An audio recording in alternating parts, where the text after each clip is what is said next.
Is Brady not being involved in OTAs affecting other teammates? Are there other NFL teams' players not going to OTAs also? Interesting. So stay tuned.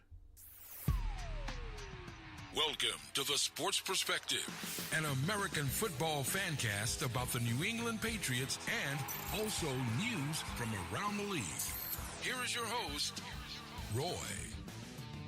Welcome, everybody. Episode 31 of the Sports Perspective. And all kinds of talk this week about players not going to OTAs, holding out. Now, it's voluntary this time of year, and I was looking into it, and I want to shed some light on some of the teams' players not going to OTAs, and give a little info as maybe why they're not going.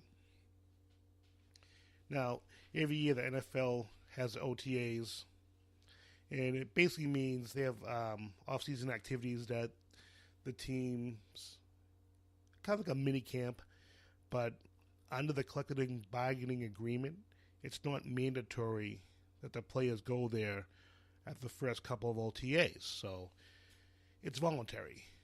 Players get their work in. Younger players particularly can get settled in, get into the routine of the NFL, learn a little bit more about the NFL, blah, blah, blah. And it shows the coaches who's in shape, what they have to do to get the other players in shape, and kind of gets I wouldn't say gets the rust off, but it gets some of the teammates familiar with each other again, which is why the big stars usually will attend at least part of them. But we're going to go over that a little bit right now. And there are some NFL players that are skipping OTAs this year that I was kind of surprised about, some not surprised about. Now, is it a good or a bad thing? It's not a huge deal because it is voluntary. But in past years, as far as the Patriots go, Brady and Gronkowski, especially Brady, has always been there. He's always been at camp. So, him not being there this year is a little bit of an eye-opener. Just slightly. Gronkowski, you never know what to expect from him. He just flies to a beat of his own drum. He just don't have a clue what he's going to do. But a couple other players that were interesting that didn't go to or haven't gone to OTAs yet. One of them is Julio Jones. Now, if you know Julio Jones, he's a player that he's not going to cause a lot of problems. He's not going to get in people's... I don't know. He doesn't stir up trouble. He just doesn't do that. He's a team player. He shows up and does what he has to do. But this year, he hasn't shown up. Now, reports are that he wants a new contract. His quarterback just got a $30 million a year contract. And he's being paid like, I don't know, $14, $15 million a year. He is grossly underpaid. By far. I believe he's the best receiver in football. That's my personal opinion. And I think if the quarterback gets 30, he deserves 20 plus. No question about it. And I hope they do him right and give him a new contract. Now, do I believe players should hold out for that sort of thing? No. You sign the contract, live by the contract, and go from there. You hope that the team will say, you know what, we want to keep you long term. You're a great player. Let's rip it up and do it over again. It has happened in the past. It's not a usual thing to happen, though. Another guy that was surprising to me was Jalen Ramsey from Jacksonville. Jalen Ramsey. He's a young player from Jacksonville. He's a cornerback. Probably one of the star cornerbacks in the league. If not the best, one of the best, definitely. He didn't show up. Now, is it because he wants more money? Is it because he's still recovering from off-season? They had a long run into the playoffs, had a few tough games. Possibly. Possibly. But I believe he'll be there when it counts. Now, the next one, no one should be surprised about. Le'Veon Bell from Pittsburgh. Hasn't shown up. Not a shocker. He wants a big contract. He wants a huge deal. There's no way he was going to show up early. You know, and it goes to show you, players across the league are all skipping OTAs. And I get that OTAs probably benefit the younger players more. But Le'Veon Bell, Julio Jones, Jalen Ramsey, 3 stars in this league, not going to camp. One thing I've learned from the Patriots and Tom Brady over the past decade, Brady has always set the tone for this team. He has always been there until this year. So it makes you wonder, could things change in the Patriot Nation? Should the team leaders actually be there for OTAs just to kind of set a good example? You know, team leaders kind of set the tempo for the season. Yeah, and I understand they can do that in camp also. They can go to camp and set the tempo throughout all of camp, and I get that. But doesn't it say something for a great player who goes to OTAs that doesn't have to be there, but that he wants to be there because he wants to get better? He wants the people around him to get better. He wants to win championships. You know, some players just skip it as a platform for various reasons. More contracts, bigger money. Many reasons. Some are still recovering from injuries. But then you have mini camps in June. That's when you really find out who's serious about not going to camp. Because the big mini camp in June, that's when you have to be there. That's when teams get fined. Players get fined, not the teams. Players get fined unless they get a reason from the staff and ownership that they don't have to be there. You know, it's cool. But look for June, everybody. Look for June for minicamp. Then you'll find out who's serious about sitting out. You know, Tom Brady, as the team leader, has always been there. I'm sure he'll be at minicamp in June. I would be shocked if he's not in minicamp. But I'll tell you, if he's not there, I'm going to be slamming him, that's for sure. It'll be interesting to see who shows up. And will this Brady not being at camp, will this have an effect on the team as a whole this year? Those are a couple good questions. Those would be good questions at minicamp, I'm sure. I'm sure someone will bring that up. Now, as far as Brady not being in OTAs, who does it affect the most?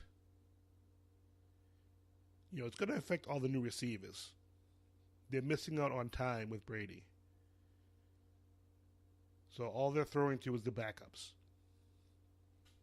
You know, Kenny Britt, Philip Dorsett, Jordan Matthews, Cordero Patterson, all could be using this time with Brady to get the timing down, to be better for next season. Those 4 guys. And that's not even counting the rookies and the second-year players. You have young kids like Malcolm Mitchell, who's coming into his 3rd year. Cody Hollister. Rookie Braxton Barrows, who I'm sure is going to have a lot of playing time this year. Unless something crazy happens, I expect him to have a bunch of playing time. And you have this kid, Riley McCarron. All these players are missing time with Brady. And I'm sure the average person out there is thinking, not a big deal. But I'm telling you, to build that camaraderie. Every little bit helps. Every little bit helps. And if your guy is sitting on the fence, that extra half an hour with the starting quarterback could make or break your career. Now, in the past, Brady has hosted some teammates in California. And he might do that this year. He might have already done it this year. Who knows? He usually does this every year. But I wonder if Brady's focus is shifting to other things. What's his number one focus? Is it winning championships? Is it his legacy? Is making more money? He's getting older. Is it spending time with his family? Spend time with friends? You know, as you get older, you can't argue if he wants to spend more time with his kids. I don't have any kids, but I've been told kids grow up fast. And you hear it all the time as an NFL football player or other sports athletes. Time flies by, and next thing you know, your kid's graduated from high school. And you're like, wow, what happened? But this goes back full circle now. Would be nice to have a guy that's in place to replace Brady.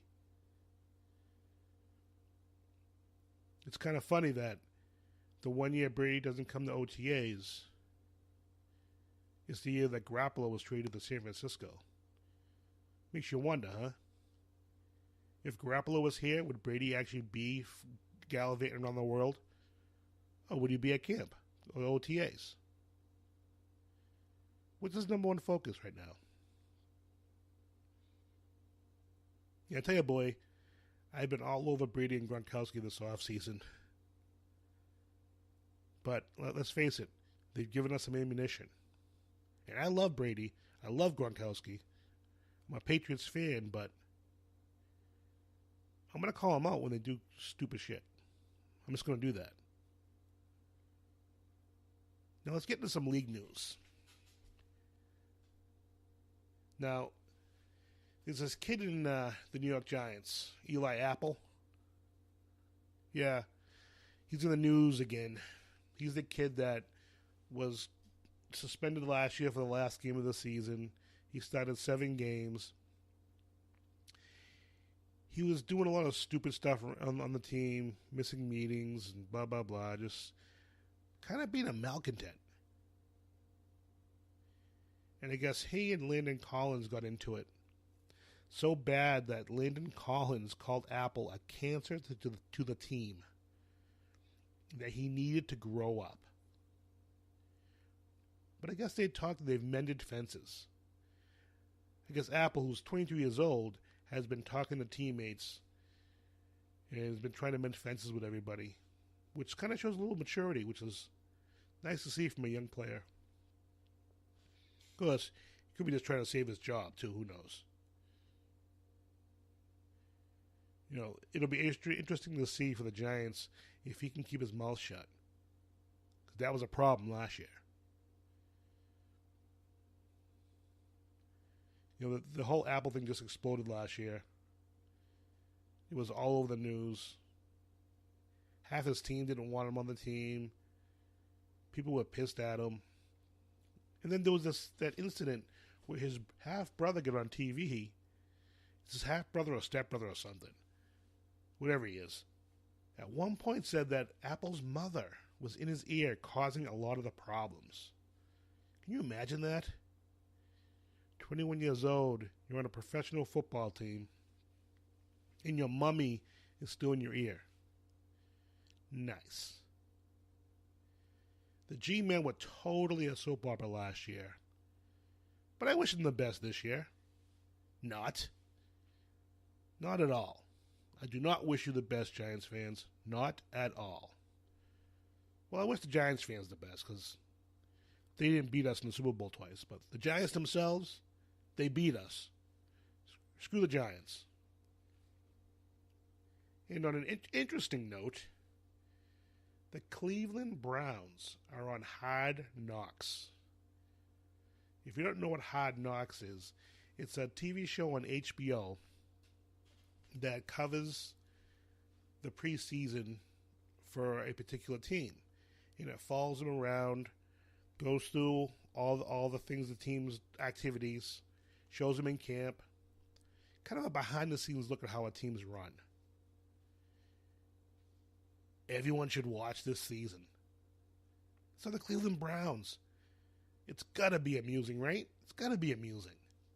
And if you do want to watch it, it's on August 7th on HBO. It's kind of ironic, though, that it's the series' 13th season. You're like, big deal. Well, you know 13 is bad luck. Can you imagine if Cleveland went 0-16 again? Think about it. Cleveland Browns 0-16, 2 straight seasons. Come on. That's a storyline in itself. But you do have some really cool storylines. Quarterback battle with Tyrod Taylor and Baker Mayfield. I don't know how I feel about Mayfield. Everyone seems to think he's going to make it in this league. I don't know. I'm not sold on him. I like him as a player. But I like other players too, and they didn't make it out of camp, so can't go by me.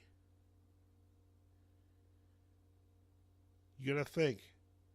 The big focus is going to be a lot of talk about not going 0-16 again. So can they avoid going 0-16? Come on, you got to watch just for that alone. Just for that alone. That's going to be a lot of talk. Come on. That's going to be freaking awesome. Remember, August 7th. And no, I'm not being paid to promote the show. I wish I was, but I'm not. So check it out if you have HBO. Okay, everybody, that is the show for today. It's a slow day today in the news front. So if you have any questions, comments, or just want to give your perspective on what was discussed, you can get a hold of me at Facebook, Roy Brady, email sportsperspective17@gmail.com, Twitter, Roy Brady Jr. Until next week, my friends, have a good one.